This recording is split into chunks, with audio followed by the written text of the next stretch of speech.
сөздің өзара дұрыс орналасуын көрсетіңіз. Эйлер-Вен шеңберлері тақырыбында бұл қарап алсаңыз болады. Бұндай есептердің өзіңіз өзгілікті шығарып білу үшін. Ал қазір біз талдап көрейік мына есепті. Бізде 4 сөз бар: Алекс, Мелман, Марти, Глория. Осылардың өзара дұрыс орналасуы. Кейбірлердің бірдей қайталанатын әріптер бар. Мысалы, 3 сөзде қайталанатын әріп 3 мынандай не бар, фигура бар, солардың үшеуінің қиылысқан жерінде болу керек. Мынада бізде 4 фигура бар, солардың үшеуінің қиылысқан жерінде үшеуінде кездесетін әріптер болу керек. Тек екеуінде кездессе, ол екеуінің қиылысқан жерінде тұру керек. Бірінде келсе, біреуінің қиылысқан жерінде тұру керек.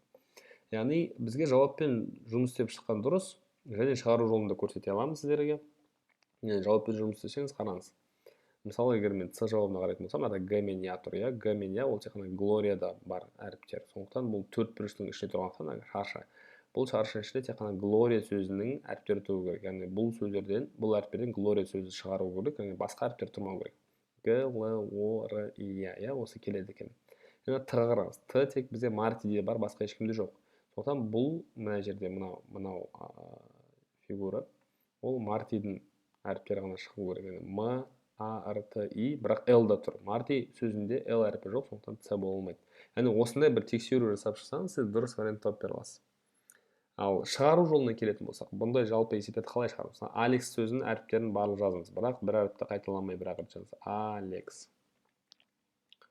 Мелманның сөзінің әріптерін жазсаңыз, бірақ егер әріптер қайталанса, мына Алексің әріптерін астына жазыңыз. М жоқ бізде, М, Е бар, Л бар, М жаздым, А, Н, мына Алексің құрамында жоқ. Сол кезде сіз көріп отырасыз екеуінде қандай әріптер қайталанатынын. Мартидің әріптерін жазсаңыз, осы екеуінің астына қайталанатын әріптерді жазасыз. М бар, А бар, Р жоқ, сондықтан Р-ді былай жазсам бөлек. Т жоқ, былай жазсам. И жоқ. Тек қана М, А бар осыларда. Енді Глорияға келетін болсақ, Г бізде ешкімде жоқ. Л мынарда болды, Л. О бізде ешкімде жоқ екен, О, Р бар, И бар, Я ешкімде жоқ. Яғни біз не көрдік? Бізде үшеуінде бар әріп А. Ол Алекс, Мелман, Мартида бар, Глорияда жоқ. Және Л әріпі бар. Л әріпі бізде Алекс пен Мелман, Глорияда бар, бірақ Мартида жоқ.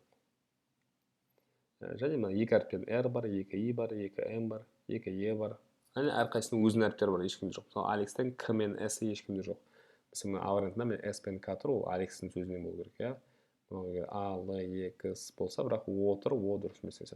Сіз былай орындасаңыз, бұл уже шығару жолы деп аталады. Әр фигураның ішіне өзінің әріптерін, және мынау А-ны 3 рет жазбайсыз. А 3 сөзде қиылысты ма, сол 3 фигураның қиылысқан жеріне бір А-ны жазып қоясыз.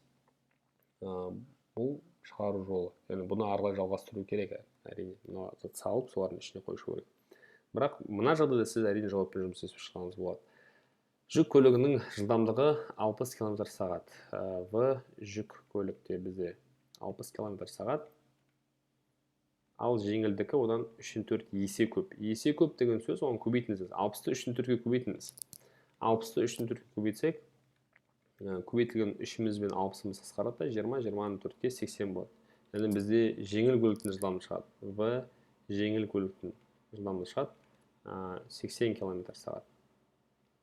Енді бізге айтып жатыр, жүк көлігі 12 сағатта өтетін жолды жеңіл көлік неше сағатта өтеді? Жүк көлігі 12 сағатта қандай жол өтетінін білу үшін, жолды табу үшін бізге жылдамдық уақытқа көбейтілу керек.